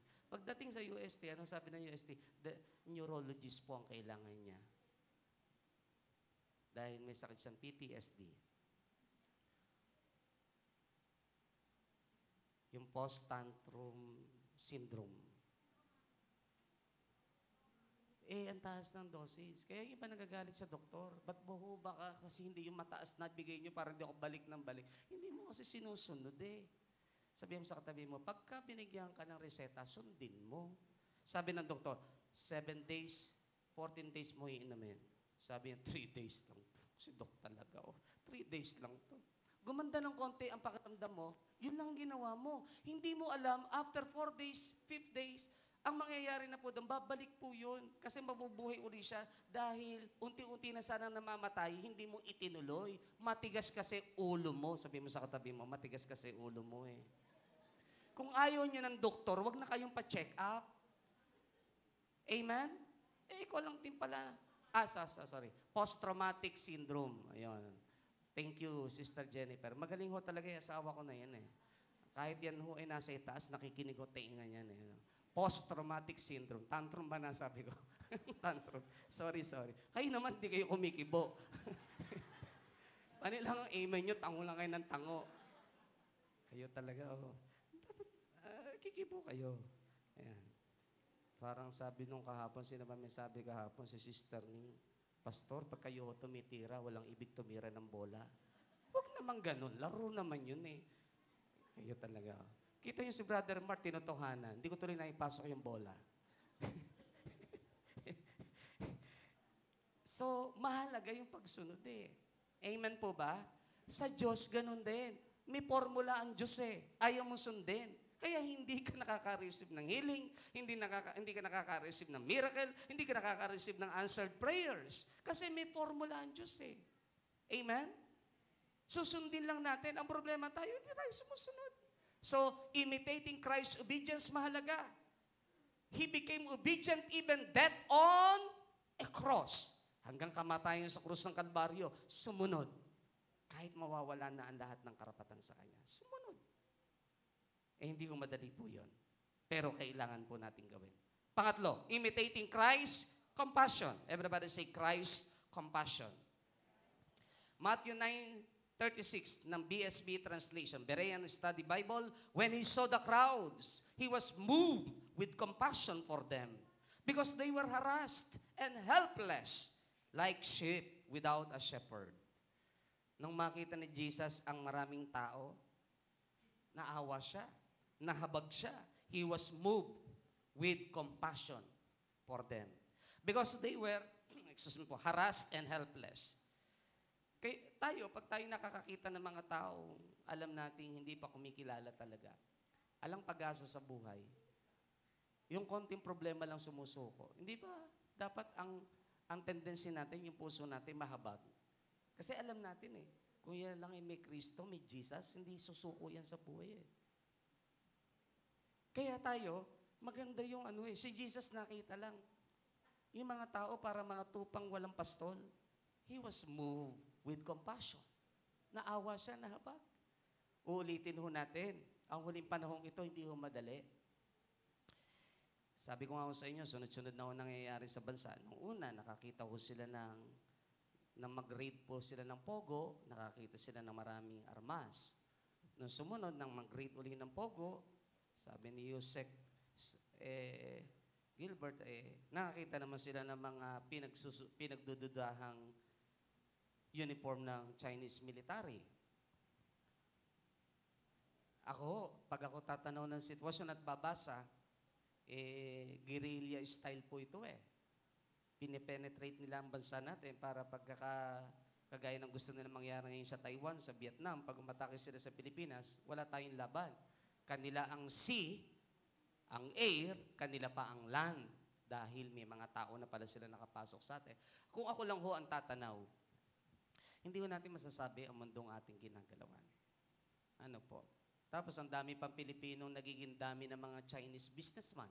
May mga Chinese people na mahal natin. Totoong Kristiyano, totoong tao, at hindi kumakampi sa ginagawa ng gobyerno ng China. May mga Chinese people na dapat din nating unawain, na kaya sila umaalis ng bansa nila sapagkat walang justice in the street ng China. So ang kanilang kinikita doon, ang kanilang business doon, ang kanilang puhunan, hindi sila lalago dahil komunista nga silang bansa. So, aalis sila, pupunta ng ibang bansa kung saan sila magpapalago ng kanilang yaman. Pag sila nasa bansa nila, may mga Chinese people na nasanay na ipagtanggol ang kanilang sarili, kaya lalaban kahit patay kung patay. Kaya pagpunta ng ibang bansa, ang attitude nila, parang pakiramdam nila, the same atmosphere. Minsan, di natin sila maunawaan kasi bastos ang kanilang mga attitude. May ihi kung saan-saan, ganito-ganito. Kasi yun yung kanilang kulturang nakalakhan. Pero maunlad ang China sa building, infrastructure, at sa armas. Dahil doon nila dinadala ang lahat. Because they want to conquer the whole world. Gusto nila na ang sea, kanila lahat, lalagyan nila ng mga tulay na magkukonekta sa lahat ng bansa, nang sa gayon, makonquer nila ang lahat ng bagay. Ngayon, pinapaigting ang cryptocurrency. Listen carefully sa lahat ng involved dyan, para lang naiintindihan natin. Sa huling panahon, ang cashless society dapat isa na lang ang currency. Ngayon, ano ang ginagawa ng mga mayayaman?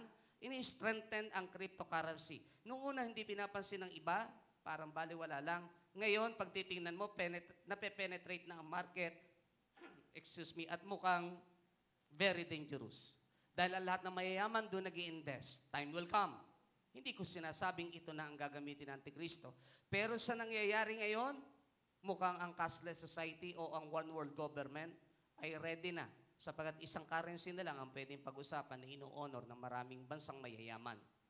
And that is the cryptocurrency. My beloved brothers and sisters, hindi ho madali ang huling panahon itong ating ginagalawan. Lahat na yung AI,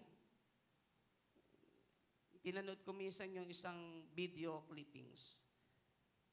Ngayon, ang sabi nila, ngayon, makikipag-transact na ang iba't ibang kumpanya through AI na. Naka-format na ang lahat. No? Kaya nga ho ngayon, nakikita natin ang daming peke sa social media. Kunwari, naka-picture yung doktor na to, nagsasalita, ito, maganda tong product nito. Hindi nyo ho alam, AI. Ang AI po kasi nababago nila, nagagamit nila ang tono ng salita ng tao, pero nababago nila ang salita. So, ito na po yon. Imagine that. Sa huling panahon, hindi mo na alam tuloy kung sino na rin ang totoo.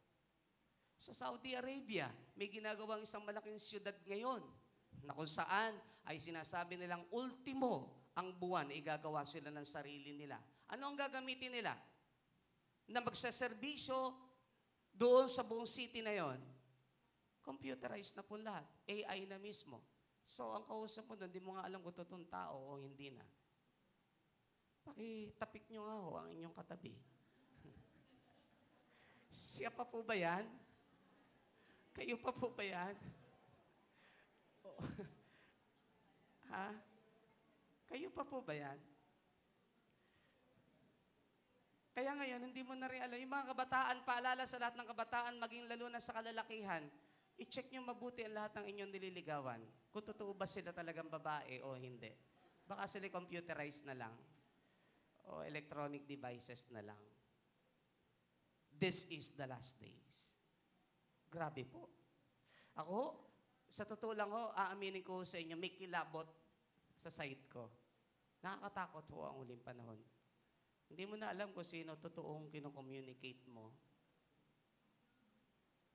Ako, pagkakahuan, di ba, uso ho ngayon yung matagal na yan, yung pagka mag-check ka ng balance sa account mo, ano tawag doon? Online banking. Ako ho, tinatandaan ko ho kung saan ako nagbubukas. Kasi hindi mo alam kung pati yung pinapenetrate na rin nila. Ang dami na ho kasi nangyari din nawala pera nila no? So, ako ho, pag magbubukas, though lagi ko nakikita 77.65, ang ganda ho naman ng God's number. I-round off nyo yung 65. 7 pa rin po yun. Kaya lang, bakit ko chinecheck kung saan ho ako nagche-check lagi? Kasi hindi mo alam kung may mga website na rin ba o ano na nagagamit nila. Napaka-crucial ng huling panahon. So church, kaya ako po binabanggit ito, focus pa rin natin sa mga hindi kumikilala. Ang pinakamahalaga pa rin natin, magkaroon tayo ng compassion sa mga taong hindi po born again. Kaligtasan ng tao ang pinakamahalaga. Ano man ang mangyari sa mundong ito, ang mahalaga, save ang tao, ang mahal natin sa buhay. Amen? Palakpakan niya natin sandali ang Lord. Kahapon no, ang daming kabataan naglaro. Yung iba pala, mga kamag-anak na rin ni Jen, hindi ko kilala. No? May mga lumapit sa akin, sabi ko, kangin ako bang anak? Kangin ako bang anak? Kaya sabi ko, hi, ikaw na ba anak na ganito? Sabi ko tuloy kay Mrs., itong mga kabataan ito, dapat magsipaglingkod lahat ito Kasi ito na generation ng kabataan, dapat itong mga ito talagang ibigay na buhay sa Diyos maalagaan ito. Talagang dapat makadalo itong lahat. Kaya sabi ko, kayong kasi why? Ang huling panahon, iba ho Ang mga kabataan natin, ang daling mahook. Kahit ho sa kahit sa internet, sa pa, napaka-liberal na ho lahat. Naalala niyo yung post ng isang na ang sabi, kalimutan ko kung sino may post nito. Ang sabi niya, ako ay kumakain ng puso ng tao. Gusto kong sabihin sa inyo. At marami kami na narito sa mundo, baka lang hindi nyo alam. Sabi ho niya, marami kami magkakasama dito. Kapag ako'y binigyan mo ng pansin, titiyakin ko sa iyo, kukuhanin ko ang lahat sa iyo. Pati ang isip mo, lahat ng pinakamahalagang vital organs mo, kakainin ko. Sabi ho niya, mahaba ho yun But to cut the story, ang sabi niya sa huli ay ito. Sapagkat sa tuwing ako'y bubuksan mo sa lahat ng lugar at sa lahat ng website, titiyakin kung hindi ka na makakaalis doon. Then nakalagay doon, #pornography. It will destroy you.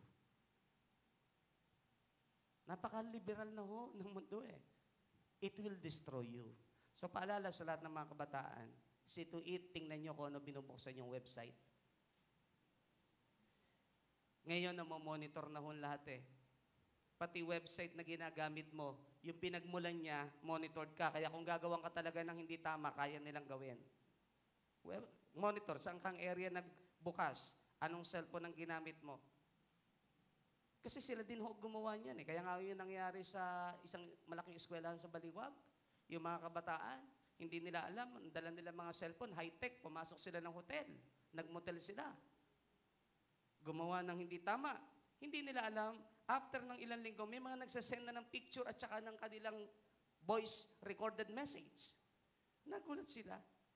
Yung kanilang ginawa mismo doon sa loob ng hotel, ay meron nakahawak ng record. Why? Sapagkat yung palang cellphone na gamit nila, kahit pala nakapatay, gumagana pag gusto pagganahin nung may hawak ng website, may control. Imagine that. Di ba ngayon, usong-uso, tatawagin mo lang si Siri, mag-o-open ang cellphone mo sa Google. Kapag kilala ng Google ang boses mo, sabihin mo lang, Siri, mag-o-open ang cellphone mo. Kilala boses mo Yung cellphone ko, bigay lang mo ito ng aking pamilya Nagulat ako, patay ho yung cellphone ko. Ito, patay ho ito Naka-off na ganyan. Subukan nyo po naka-off yan. Pag tinakpan nyo yung camera niyan, at ikaw ay nasa isang lugar na nakalapag na ganyan, natakpan mong ganyan yung camera ng ibang mukha at hindi mo mukha, mag-o-open ho siya bigla. Ang o-open niya, red. Ibig sabihin, naka-red alert siya, hindi kanya kilala. Imagine niyo yun. Balak din nating lagyan ng camera yung yung church na ganyan para bubukas yung pinto. Pag kilala niya, bubukas. Pag hindi kilala, hindi bubukas. Kaya yung madalang umaten, hindi magbubukas. Sasabihin mo, Lord, Lord! Bakit mo pinagsaraduhan ng pinto? Kasi hindi ka laging umaaten. O yun. Pero pagkakilala ka naman niya, magbubukas. Sabi mo sa katabi mo, nagbibiro lang si pastor ko naman. So, imitating Christ's compassion. Last but not the least. Imitating Christ's tender love. Hindi ko sinama yung imitating Christ's sacrifice na. Imitating Christ's tender love. Sabi ko ng Psalm 119 verse 41, the Passion Translation, May your tender love overwhelm me, O Lord. For you are my Savior, and you keep your promises. And you keep your promises. May your tender love overwhelm me, O Lord. For you are my Savior, and you keep your promises. Alam niyo po, the tender love of God cannot be fathomed. You know why? Romans 5:8, lahat tayo makasalanan eh. And yet, ang sabi po roon, and while we were still sinners, Christ died for us. Namatay siya nung panahong makasalanan tayo. Sobra yung tender love. Pag sinabing tender, malambing, ano pa Tagalog? Maamo, makiya, ano pa? Malumanay, tender. Hindi yung tenderloin. Yung mga mahilig doon, hindi yun. Tender, ibig sabihin, yung kahit nagkakamali ka na, still, siya pa rin yung umaabot siya. Naalala niyo yung prodigal son, siya pa yung tumakbo at yumakap talaga, di ba? Sa prodigal son. Magkaiba ang Diyos at ang tao. Sabi ng Luke 78:79 ng ESV translation, Because of the tender mercy of our God, whereby the sunrise shall visit us from on high, to give light to those who sit in darkness and in the shadow of death, to guide our feet into the way of peace. Because of the tender mercy of God, of our God, whereby the sunrise shall visit us from on high. Sa biyaya ng Diyos, sa kanyang malambing na pag-ibig at pagmamahal, ang araw pinasisikat ng Diyos magmula sa kaitaasan para bigyan ng liwanag ang mga naroroon sa kadiliman. And in the shadow of death, to guide our feet into the way of peace. At kung darating man yung time, literal mang kamatayan, but God guide us into the way of peace in the shadow of death. Literally. I remember Brother Resty, kinukwento ni Sister Malu. Ang sabi niya, Pastor, nung bago siya malagutan ng hininga, ay nagsabi lang siya sa Lord na, Panginoon, isinusuko ko na sa iyo ang lahat ng bagay, kuhanin mo na po ako. Patawarin mo po ako sa lahat ng aking kasalanan. Almost a minute, He died. Ang sarap po ng mga kamatayan ganun, ano? Yung para bang ikaw magde-decide na bago ka umuwi ay talagang maisusuko mo pa ang lahat-lahat. And yet, ang ganda ho nung message no? In the shadow of death, to guide our feet into the way of peace. Hindi lang literal death. Maging yung mga problema at pagsubok dito sa mundong ito, ang Diyos ang nagbibigay sa atin ng kapayapaan, ginag-guide ho tayo eh. Tender love, alam niyo ho ba kung bakit? Kasi ho, ang hirap harapin ng buhay na punong-puno ng napakaraming pagsubok at challenges. And yet, ang Diyos ang nagbibigay ng peace, ng kapayapaan. Hindi ko kayang gawin ng mundo yon, church. Gusto ko po sabihin sa inyo. Kahit napakarami niyo hong pera, hindi nakapagbibigay ng totoong peace, ang dami lang ng pera. Nakakapag-add, pero hindi ho, magko-contribute, pero hindi ho siya ang salamin ng lahat. Hindi siya ang kabuuan, ang Diyos pa rin po. Why? Ba tayo binibigyan ng light, ng liwanag, nung tayo nasa kadiliman? Sapagkat ang sabi ng Ephesians 5 verse 8 ng ESV translation, For but one time you were darkness, but now you are light in the Lord. Walk as children of light. Dahil dati tayo po nasa kadiliman. Ngayon tayo po ay nasa kaliwanagan. And yet, ang Diyos po natin, sobrang napaka-tender ng kanyang pag-ibig at pagmamahal. Wala naman ho itinuring sa atin ng Diyos na para bang etsipwera ka na pagka nagkakamali ka at may weaknesses ka. Ang Israel mismo, sabi ng Jeremiah 31 verse 3, the next slide, the Lord appeared to him afar, saying, I have loved you with an everlasting love, therefore I have drawn thee with loving kindness. Sa pasimula pa napakita na ako sa kanila at mula pa lang doon inibig ko na sila, nagmalasakit na ako sa kanila. Ang Diyos, ang una nagpapadama, ang una nag-i-step forward, ang unang gumagawa ng hakbang, ng kaparaanan para abutin ng tao, hindi ho tayo talaga eh. Di ba? Romans 3, maliwanag ang binanggit ng 10 to 11.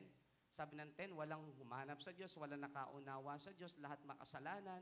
And yet kahit walang humanap sa Diyos at walang nakaunawa, sino humanap? Siya sa atin. Kaya ang dami niyang parabola, di ba? Ang dami niyang parabola, may na walang silver coin, di ba? May nawawalang tupa, isa lang iniwanan ni 99. Mahalaga sa Diyos ang buhay natin eh. Sobrang napaka-tender. Pag-ibig na hindi ho kayang tularan ng kahit sino man talaga. Pero pwede ho nating nasahin na hindi man ho siguro perfecto, baka pwede ho nating tularan, abutin, na dumating tayo sa punto na minsan kahit meron kang katwiran, kailangan mo pa rin ilaban ang katotohanan ng pinaka-powerful pa rin ang pag-ibig at ang pagmamahal. Tender love. And this is the God whom we serve. Isang Diyos na despite ng ating mga weaknesses, nanatili pong totoong Diyos sa ating mga buhay. Ang sarap hong paglingkuran at yakapin ng isang Diyos na hindi ho namili ng mamahalin at iibigin. Kung mamimili siguro ang Diyos, baka hindi ho tayo kasama sa napili. Lalo na ho siguro ako. Talaga ho ako, pangit ho ang ugali ko ho talaga nun eh. Iba ho, pagkaka ho nagagalit. Wala ho akong sinisino. Kung mamimili siguro talaga ang Diyos, hindi ho ako kasama dun. Kung ang titingnan ng weaknesses, napakarami. No? Napakarami ko kung ginawang pagnanakaw ng buko. Ang pangit eh, no? Buko na lang, ninanakaw pa. Tapos pag gusto mong kumain ng manok, papanain mo. Pag hindi tinamaan sa ulo, sa puwet, inuuwi pa ng manok yung pana. Kaya alam na alam ng kapitbahay namin kung kanginong pana. Nita! Ang anak mo, pinana ang manok ko. Ang pangit talaga ng patotoo ni Michael eh. No? Ganun ho yung buhay ko noong araw pag gusto namin kumain ng manok. Magpipinsan ho kami. Saan lulutuin? Sa inyo. Sino? Ako na bahala. Walang problema. Ako papana. Ang problema, may mga manok magaling umilag. Pag ilag nila, sa puwit tumatama yung hindi napapatay. So, uwi-uwi nila yung pana ko. Kabisado nung kapitbahay ko yung pana ko. Sabi na, bira si Michael na naman ito. Tatago lang ako sa silong ng bahay namin. Tagal naghahanap ng inang ko. Nasa mga sako ko, hindi ako nagpapakita mo. Kailangan mo na humupa ang galit niya bago ako magpakita. Kasi pagkakahindi. Yung father ko, kasundo ko yun eh. Pagkaka-okay na, alam ng father ko saan ako pupuntahan. Labas ka na dyan. Sabi niya ko, ano naman ginawa mo? Labas ka na dyan. Yung tatang ko kasi, konsentidor sa akin yun eh. Labas ka na dyan. Sabi niya, okay na, mag-urong ka na lang. Bilis. Ganun ho yun. Mag-urong. Lalapitan ako, galit na galit yun. Sabi niya, namana ka na naman ng manok ng may manok. Sabi niya, kasi naman yung manok natin, paglabas sa kanila, balahibo eh. Sabi ko, panain ko na lang yung manok nila. Ano lang ka, labanan lang. Sabi nga, balikan lang eh. Ganun ang ginagawa. Yung manok kasi namin, pag lumipad sa bahay nila, paglabas balahibo na lang eh. At least, yung manok nila, pag umuwi sa kanila, may pana lang. Ay, nako. Paano naman tayong pipiliin ng Diyos dun? Napakabuti ng Diyos. Imagine that napili tayo. Sabi mo sa katabi mo, hindi ka pala kapili-pili. Pero napili pa rin tayo, ano? Ang palad ho talaga natin, ano? Kaya pag alam mo yung katotohanan yun, hindi ka naman magmamayabang eh. Hindi ka magmamalaki. Babalikan mo lang yung dati mong buhay, talagang maiiling ka na lang eh. Mira, Lord, ba't pa kami na isama mo dito napaka-biyaya ng iyong pag-ibig at pagmamahal? Totoo po yun. We are not worthy talaga. Alaho eh. Kahit paano gawin mo pagtingin, wala kang, sabi nga nila, wala kang tulak, itulak. Wala kang tulak, itulak. Kasi lahat ay patapon. Parang ganun, ano. Eh, ganun ho, no? Marami ho kaming nagulong buhay. Lalo na ho ako. Isang letter ko lang ho kasi nang pag pinirmahan ko, aalis ka ng lugar mo. Ang dami ko nagulong buhay.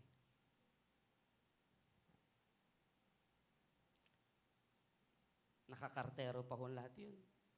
May sarili kong sekretary yung tagagawa. May black ribbon. Pag pinirmahan na ni Michael yon, umalis ka na within 24 hours.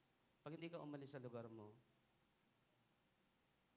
itutumba ka na ni Captain Tumba alias Captain Webos. Yung isinapili ko lang ni Roy Vinson, kung natatandaan niyo. Taga-pirma lang ho ako. Ang dami ko ho nagulong buhay nun. Doon nagdodroga sila, ganito-ganito. Kaya lang, syempre, yung pag binabalikan ko, sabi ko, Lord, ang dami ko nagulong buhay. Kasi within 24 hours, umaalis ho sila doon sa lugar nila sa takot. Kasi ang nakalagay ho sa letter ay, kapag hindi niyo po itinigil ang paggamit ng marijuana at ng droga o ng bato, sa loob po ng 24 na oras, binibigyan ko po kayo ng pagkakataon lisanin ng inyong tahanan. Nagkakawalaan ho talaga yun. And this is my life before. That was my life before. But, glory be to God. Yung tender love ng Lord, sobra. Wala tayong kayang ipagmalaki. Only by the grace of God lang ho talaga ba't ho tayo naririto lahat. Kaya talaga, ang nakawin lang ng puso natin, ang Lord lang talaga, wala na. Amen?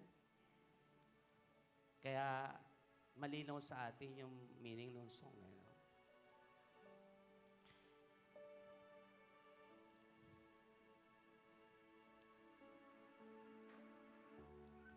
There is none like you.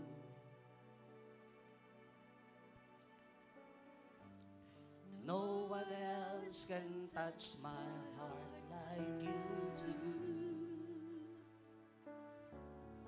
I could search for all eternity, Lord, and find there is none like you. Your mercy flows. Your mercy flows like a river wide, and healing comes from your hand. Suffering children, suffering children are safe in your arms. There is none like you. Your mercy flows.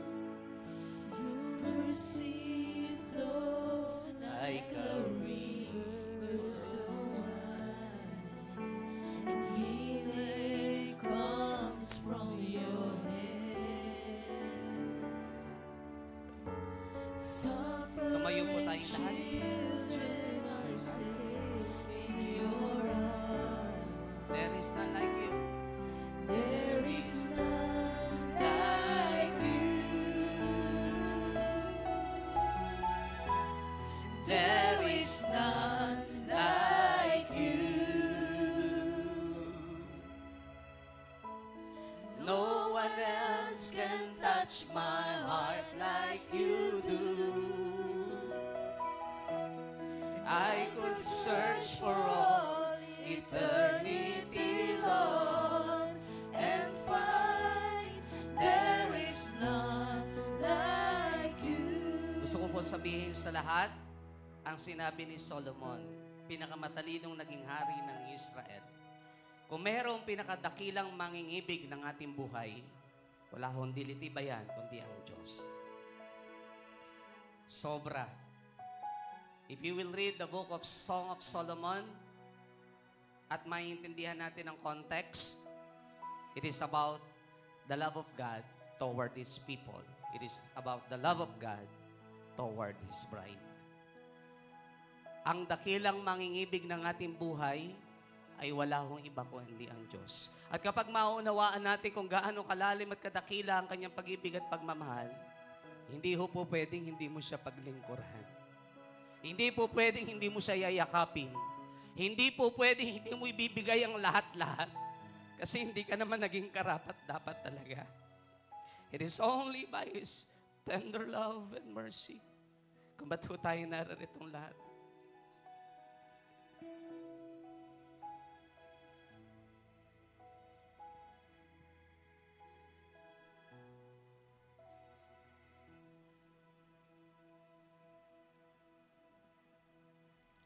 There is none like you. No one else can touch my heart like you do. I could search for all eternity long and find there is none like you. There is none like you. Be ready, church. God will pour out His love once again. God will pour out His love toward us this morning. He will fill you with His love and mercy, with His tender love and mercy. I could search for all eternity long and find there is none like you. There is none like you. There is none like you. No one else can touch my heart like you do. No one else can touch my heart like you do. I could search for all eternity long and find there is none like you. There is none. There is none like you. No one else can touch my heart like you do. I could search for all eternity long and find there is none like you. Yes,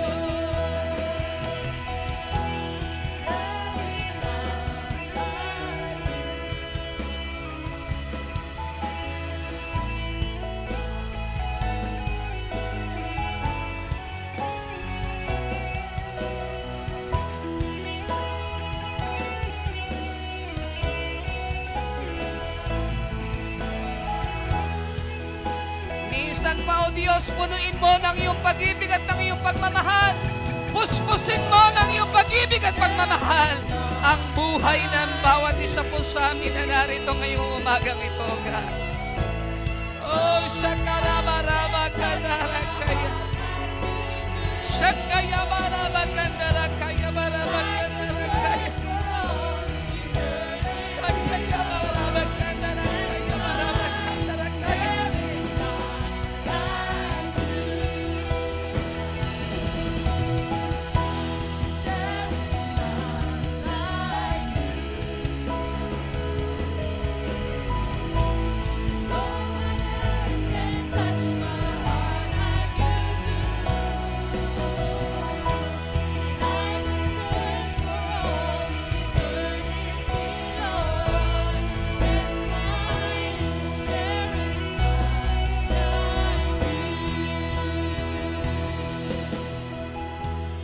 You are the love of my life. You are the hope that I cling to. You mean more than this world to me. I wouldn't trade it for silver and gold. I wouldn't trade it for riches untold.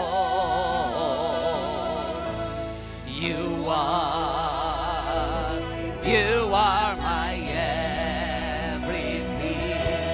You are the love of my life. You are the hope that I cling to. You mean more than this world to me. I wouldn't trade you for silver or gold. I wouldn't trade you for riches and gold. You are my everything.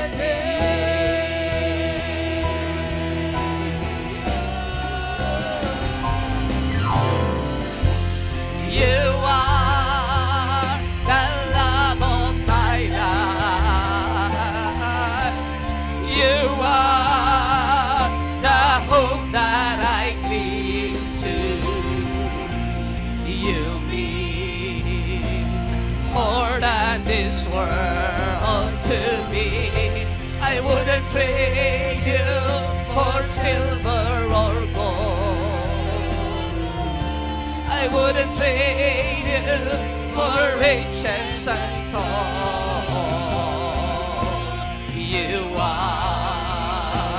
You are my everything. You are the love of my life. You are the hope that I cling to. You mean more than this world to me. I wouldn't trade you for silver or gold. I wouldn't trade you for riches and gold. You are my only the instruments. Come on.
Ang sarap mo, Diyos, paglingkuran, ibigin at mahalin, sapagat ikaw ang unang umibig at nagmahal sa amin.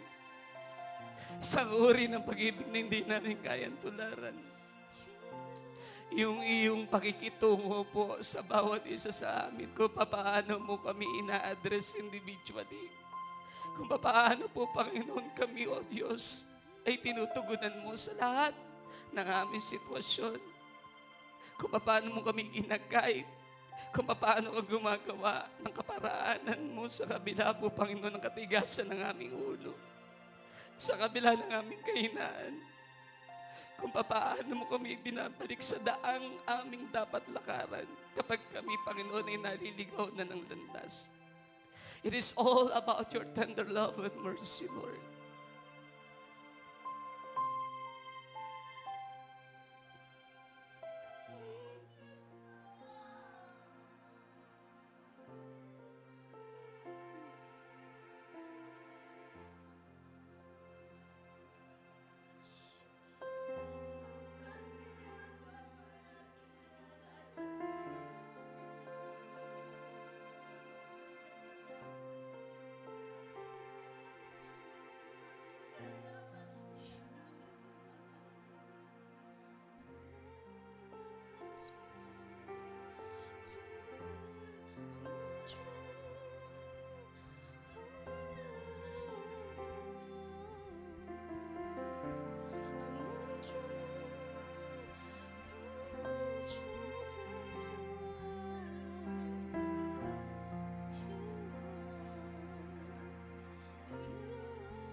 Itaas lang ho natin ang ating kamay sa Diyos sa umagang ito.